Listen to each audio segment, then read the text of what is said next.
ঈদ যাত্রাকে সামনে রেখে ঈদের ছুটি শুরু হওয়ার আগেই যাত্রী ভোগান্তি নিরসনের লক্ষ্যে মোবাইল কোর্ট পরিচালনা করা হয়েছে।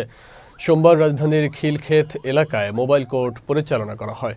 এক্সিকিউটিভ ম্যাজিস্ট্রেট শিফা নুসরাতের নেতৃত্বে খিলক্ষেত বিআরটিএ ও উত্তরা আর্মি ক্যাম্পের সহযোগিতায় এই মোবাইল কোর্টটি পরিচালনা করা হয়। অভিযানে ফিটনেস ও লাইসেন্সবিহীন বাস, মোটরসাইকেল ও হেলমেটবিহীন চালকদের নগদ অর্থ জরিমানা করা হয়। এ সময় এক্সিকিউটিভ ম্যাজিস্ট্রেট শিফা নুসরাত জানান, যানবাহনগুলোকে ৩৭,০০০ টাকা জরিমানা সহ তুরাগ ও আকাশ নামে দুটি বাসকে ডাম্পিং করা হয়েছে। আমরা প্রায় ২০টি বাস থেকে হাইড্রোলিক হর্ন খুলেছি, যেটা শব্দ দূষণের জন্য দায়ী। এছাড়া কিছু মোটরসাইকেল ধরা হয়েছে যাদের লাইসেন্স ছিল না। তুরাগ এবং আকাশ নামে দুইটি গাড়ি ডাম্পিং করা হয়েছে যাদের ১ বছর আগে থেকেই ফিটনেসটা ফেল ছিল এবং কোনো রুট পারমিশন ছিল না, ট্যাক্স টোকেন ছিল না, মানে গাড়ির কোনো কাগজপত্রই তাদের ছিল না।